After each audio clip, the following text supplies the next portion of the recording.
3 तारीख को अभी वर्डप्रेस फ्रीडम डे था, कल के दिन। उस दिन रैंक आई भारत की, रैंक निकल करके आई कि भारत 11 स्थान फिसल गया। 180 देशों में से भारत 161वें स्थान पर रहा है। बुरे हालात हुए हैं भाई साहब। पत्रकारिता के अंदर जो रिपोर्ट है वो रिपोर्टर्स विदाउट बॉर्डर के द्वारा निकाली जाती है। ये फ्रांस की एक एजेंसी है जो ये तय करती है कि किस देश के अंदर पत्रकारिता कितनी आज़ाद है। तो पत्रकारिता कितनी आज़ाद है, इस आधार को लेकर के वर्ल्ड प्रेस फ्रीडम इंडेक्स निकाला जाता है। वर्ल्ड प्रेस फ्रीडम इंडेक्स 180 देशों में से भारत 161वें स्थान पर रहा है। भारत कितने अंक फिसला है, 11 पोजीशन फिसल गया है। हर साल लाने वाली इंडेक्स है ये। और इंटरेस्टिंग बात यह है कि ये इसका 21वां सेशन था। भारत की जो पत्रकारिता है वो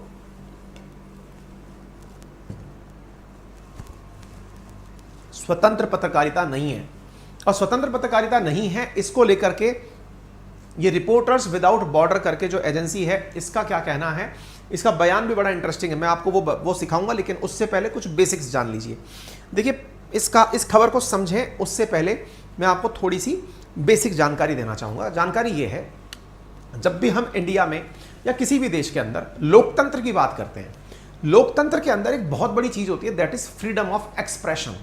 फ्रीडम ऑफ एक्सप्रेशन मतलब आपकी अभिव्यक्ति को आप अभिव्यक्त कर सकें। आज़ाद आप कब हैं, जब आपको लग रहा है कि ये गलत है तो आप बोल सकें कि ये गलत है। अगर आपको लग रहा है कि ये सही है तो आप उसके समर्थन में खड़े हो सकें। यदि ये दो चीजें होने लगती हैं तो वो लोकतंत्र कहलाता है। जनता अपनी अभिव्यक्ति को लेकर आजाद कहलाती है। हमारे देश में भी अभिव्यक्ति की आजादी है, और अभिव्यक्ति की आजादी के नाम पर कुछ लोगों को रोजगार भी अभिव्यक्ति का ही मिला हुआ है। उन्हें हम पत्रकार कहते हैं। पत्रकार कौन है? जो सही या गलत को बताने की अभिव्यक्ति रखता है। इसी कारण से फ्रीडम ऑफ एक्सप्रेशन में पत्रकारिता जो है वो भी एक प्रकार से फंडामेंटल राइट का हिस्सा हो चुकी है।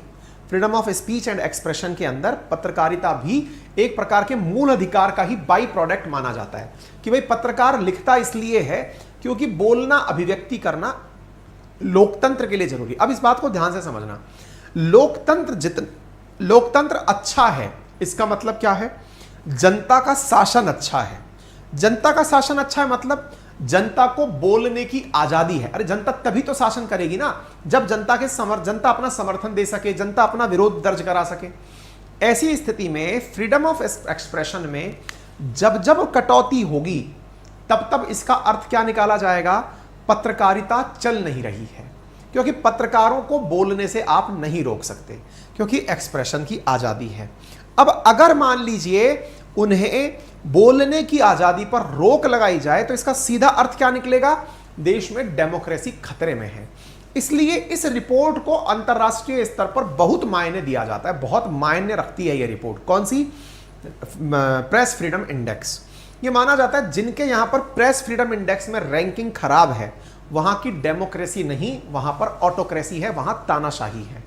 जिन जगहों पर पत्रकारिता अच्छे से नहीं हो पा रही है वहां पर तानाशाही चलती है। ठीक है, ऐसी स्थिति में भारत की यह रैंकिंग बहुत सारे सवाल खड़े करती है कि क्या भारत में लोकतंत्र है?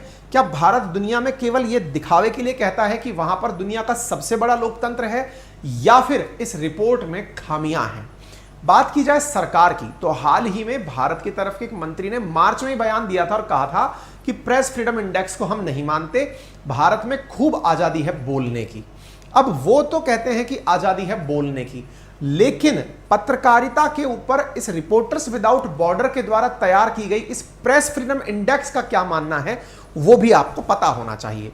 किन आधार पर ये इस बात को बोलते हैं वो भी आप जानिए, और किन आधार पर इन्होंने तालिबान के शासन वाले देश अफगानिस्तान की पत्रकारिता को भारत से अच्छी पत्रकारिता माना है, पाकिस्तान को अच्छी पत्रकारिता माना है, ये मैं आपके सामने बताऊंगा। तो एक बार के लिए आपको ये समझ में आ जाना चाहिए freedom of expression, freedom of press जो है ये इसके अंदर। अच्छा, एक बात और मैं आपको बता दूं, यहां पर एक प्रश्न और खड़ा होता है फ्रीडम ऑफ एक्सप्रेशन के नाम पर कि अगर फ्रीडम ऑफ एक्सप्रेशन है, समझ में आया, लेकिन freedom of fake news expression नहीं होना चाहिए। फेक न्यूज एक्सप्रेशन मतलब आपको अगर यह कह दिया जाए कि आपको बोलने की आजादी है लेकिन आप झूठ बोलें तो, अगर आप गलत बोलें तो उसे कौन रोकेगा?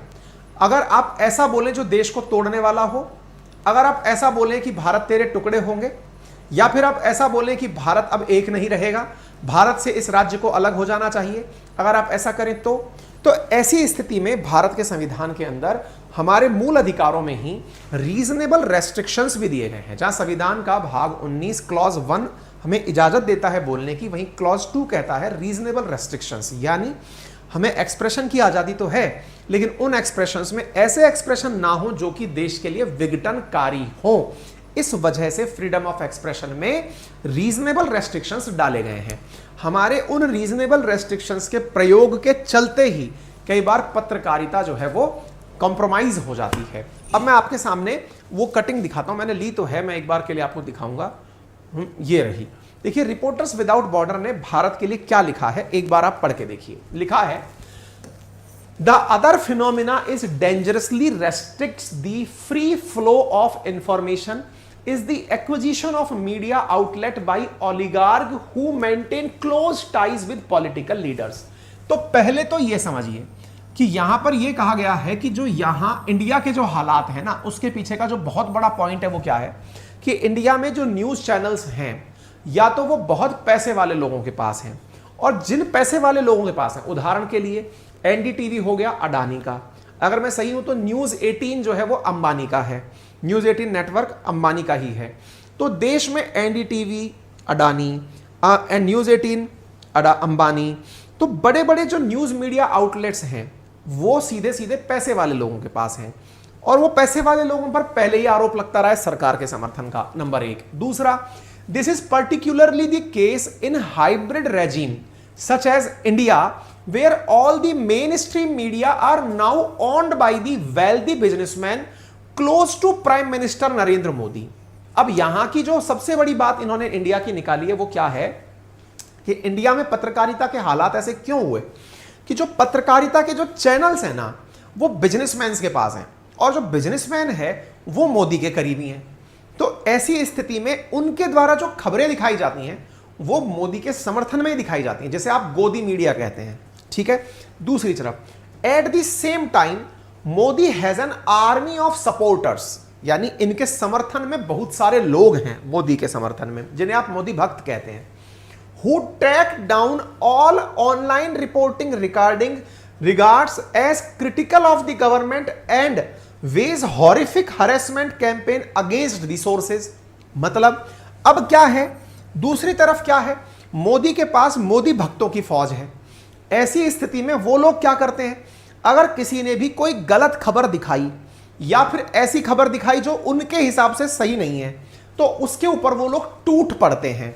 अब ये जो लोग कैंपेन चलाते हैं, जैसे आपने देखा होगा ना ट्विटर पर तुरंत ट्रेंड करने लगता है, तो वो लोग पेड नहीं है, पैसा नहीं ले रखा उनने, बस समर्थक हैं। वो समर्थकों के द्वारा जब ये कैंपेन चलाए जाते हैं, इससे क्या होता है, यहां पर ये स्थिति, विकट स्थिति कैसे बन जाती है, this is caught between these two forms of extreme pressure. Many journalist are in practice force to censor themselves. इसका मतलब क्या हुआ, देखो दो स्थितियां बनी। पहली, भाई आपके पास मीडिया के दो धड़े हैं, एक धड़ा है जो मोदी समर्थकों के पास ही है, यानी कि जो भी न्यूज चैनल्स हैं वो मोदी समर्थक जो वो हैं धन्ना सेठ हैं उनके पास में न्यूज चैनल्स हैं, ठीक है। वहीं दूसरी ओर अगर बात की जाए तो जो बचे हुए चैनल्स हैं जो मोदी के समर्थन में नहीं है, या फिर ये कहिए कि वो मोदी के समर्थक बिजनेसमैन के नहीं है, उनके ऊपर ये फोर्सेस टूट पड़ती हैं। तो भाई एक तरफ तो एक प्रेशर तो किसका है, गोदी मीडिया का, दूसरी तरफ जो स्थिति है वो किसकी है, समर्थकों की। तो इन दोनों के बीच में भारत की एक्सट्रीम पत्रकारिता जो है वो फंस जाती है। इधर से समर्थक मार रहे हैं, उधर से वो पहले से ही समर्थक हो रखे हैं।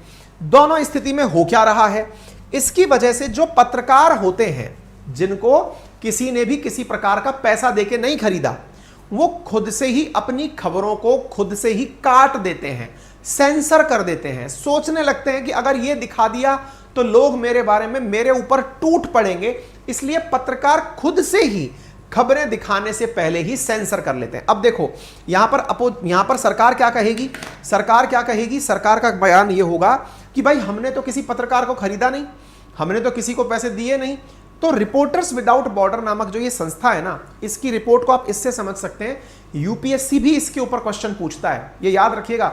वर्ल्ड प्रेस फ्रीडम इंडेक्स को यूएन में भी चर्चा में लिया जाता है, यूपीएससी में प्रीलिम्स में इसके ऊपर क्वेश्चन आ चुका है कि ये कौन निकालता है। ये बहुत ही इंपॉर्टेंट रिपोर्ट होती है साथियों, ठीक है ना।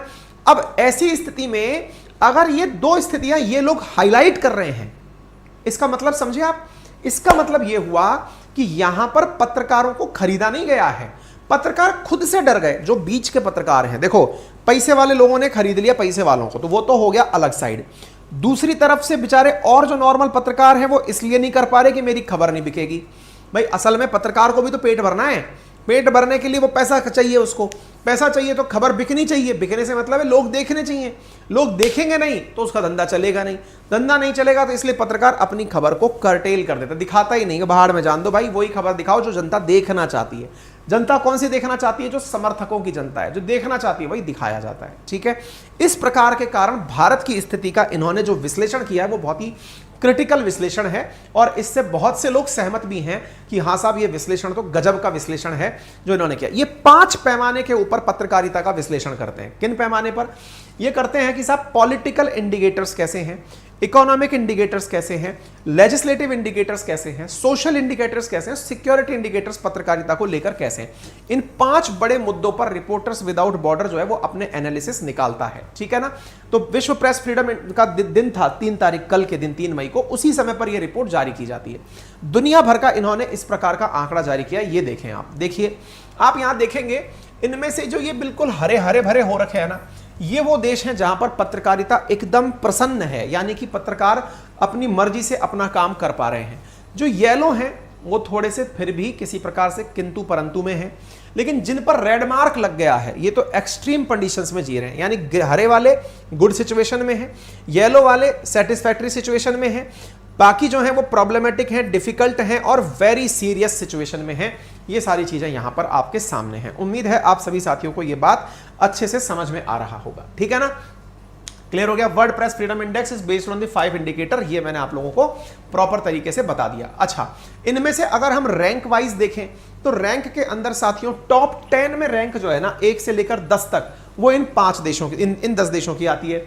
इसके बाद में बॉटम में अगर हम चलें तो नॉर्थ कोरिया, चाइना और वियतनाम आती है। ये पेपर में आ सकता है भाई, याद कर लेना, ठीक है ना। अच्छा, इसके अलावा अगर पूरी लिस्ट देखें तो अब क्या होगा ना, लोग इस चीज को लेकर बड़ा आनंद लेंगे और एक सवाल पूछेंगे। क्या सवाल पूछेंगे कि सर फिर अफगानिस्तान में कैसे हमसे अच्छी रिपोर्टिंग हो रही है? नंबर 1, सर पाकिस्तान में हमसे अच्छी रिपोर्टिंग कैसे हो रही है? देखिए मैं इसके पीछे का कारण बताता हूं, बहुत बड़ा कारण है, मैं समझाता हूं अभी आपको, शायद आप थोड़ा बहुत समझ पाए। बाकी अगेन यहां पर यह चीज जो है वो बहुत ज्यादा लोगों के दिमाग में समझ में आने वाली है नहीं। पाकिस्तान का केस समझो पहले। देखो पाकिस्तान में फिलहाल कोई भी सरकार, स्थायी सरकार नहीं है। इमरान खान की सरकार गई, शहबाज शरीफ भी लड़ झगड़ के चल रहे हैं। आर्थिक स्थिति इतनी खराब है कि सरकार के पास इतना पैसा भी नहीं है कि वो पत्रकारों को खरीद ले। ध्यान से समझना। तो पाकिस्तान के पत्रकार बिकने से बच गए, नंबर 1। हालांकि बिके तो ये भी हैं, 150वें नंबर पर हैं, अगर इनकी आरएसएफ की बात अगर मानी जाए तो बता रहा हूं। दूसरी बात क्या है, पाकिस्तान में फिलहाल पत्रकार जो हैं वो खुद ऑलरेडी इतने क्रिटिकल हो रखे हैं। देखिए पत्रकारिता को अच्छी पत्रकारिता के रूप में कंसीडर किया जाता है जब जिसका शासन है उसके खिलाफ बोलने की आप हिम्मत रखें, क्योंकि शासन है उसी के समर्थक हैं। समर्थकों के खिलाफ बोलने की अगर आप हिम्मत रख रहे हैं, इसका मतलब आप में वो साहस है कि वो चीजों को आप हाईलाइट कर रहे हैं।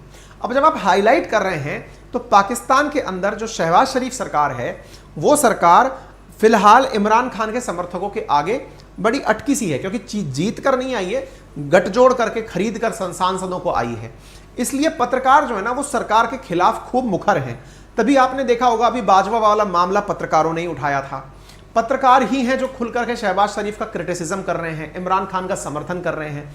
तो इसलिए इनके हालात में पत्रकारिता किसी एक तरफ शिफ्ट नहीं हुई है, नंबर 1। अब बात कर लेते हैं अफगानिस्तान की। देखिए अफगानिस्तान की स्थिति भी बिल्कुल वही है, वहां पर चुनी हुई सरकार नहीं है।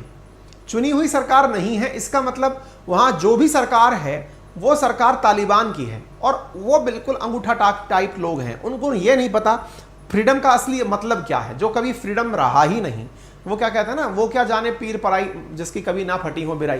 तालिबान में स्वतंत्रता नामक चीज कभी आई नहीं, तो यहाँ के पत्रकारों को भी नहीं पता है कि वो स्वतंत्र है कि नहीं है। तो वो जो कर ले रहे हैं ना, वो लेवल प्लेइंग हो जा रहा है। बड़ी मात्रा में जो लोग हैं वो स्वतंत्र पत्रकारिता पसंद करते हैं, तो वो ऊपर चला जा रहा है। अपने देश में इतनी स्थिति क्यों बिगड़ी? क्योंकि यहां पर दो बड़े कारण जो इसने हाईलाइट किए हैं कि भाई पैसे से बिजनेसमैन कंट्रोल में है और समर्थकों ने बाकी जो अपोजिशन वाले हैं उनको कंट्रोल किया हुआ है। अब इस बात को उल्टे तरीके से कहते हैं। कैसे? अरे भाई साहब एक बात बताओ, उनके पास समर्थक हैं, इसमें किसी की गलती क्या है? अब समर्थक नहीं सुनना चाहते तो क्या दिक्कत है? हाँ, तो इसीलिए कई बार मोदी भक्तों को अंधभक्त कह करके भी लोग चिल्लाते हैं। तो ये जो लड़ाई चलती है ना, अपने कमेंट बॉक्स में भी चल रही होती है, जहां देखोगे वहीं मोदी भक्त है तू, अंधभक्त है तू, फलाना है, ये सब असल में क्या है ना, या तो व्यक्तित्व इतना करिश्मेटिक हो, जैसे मोदी जी ने अंधभक्तों को या मोदी भक्तों को खरीदा नहीं है, वो भाई साहब वैसे ही भक्त हैं। अब भक्त हैं तो भाई साहब उनको साथ में ले रखा है, ये सारा खेला हो रखा है। तो फ्रीडम इंडेक्स ऑटोमेटिक कर्टेल हो जाता है हमारे देश के अंदर। क्यों? क्योंकि यहां पर जनता ही जो है ना, वो राजनेता के पीछे दीवानी है। अब जनता राजनेता के पीछे दीवानी है, उसके कारण चाहे जो आप मान सकते हैं, स्थिति ये है। ठीक है ना? तो उम्मीद है आपको ये बात समझ में आ रही होगी। बाकी तो खैर फैक्ट्स ही हैं, इसमें तो बताने जैसा क्या है। ठीक है, तो ये आपके सामने है। भाई आज मुझे आपके सेशन को फिलहाल यहीं रोकना होगा, समय मिलेगा तो बाकी और कवर करूंगा। सुबह में मैं कहीं किसी अर्जेंट वर्क में इन्वॉल्व था, तो मैं सेशन लेने में देर से हुआ और अभी भी मुझे कहीं अर्जेंटली निकलना है। फिलहाल के लिए इतना ही। अगर आपको आज की जानकारी ये पसंद आई हो तो बहुत बहुत धन्यवाद। अपने सेशन को ज़्यादा से ज़्यादा लोगों के साथ साझा करें। बाकी हमारे साथ जुड़कर पढ़ना चाहते हैं, हमारा एप्लीकेशन अपनी पाठशाला आपके साथ है। बाकी लिंक हमने कमेंट बॉक्स में पिन कर दिया। कंटेंट आपको PDF फॉर्मेट में वहाँ मिल जाएगा, आप जाइए पढ़िए बढ़िया से। बाकी जो जानकारी वो आपको समय समय पर उपलब्ध करा दी जाएगी। Thank you so much. अपना ख्याल रखें, बड़ों का सम्मान करें। और हाँ, इस पूरे करंट अफेयर के लिए अपनी पाठशाला एप्लीकेशन पर एक ई-बुक निकालिए RNA की, जिसमें हाँ इसमें भी आपके वो 10 से लेकर 15 तक सारे सवाल हैं, वो डिस्कस करेंगे हम। लेके बाकी भी इशू आया था लेकिन टाइम अब खत्म हो गया मेरे पास। फिलहाल के लिए इतना ही। Thank you so much. अपना ख्याल रखें।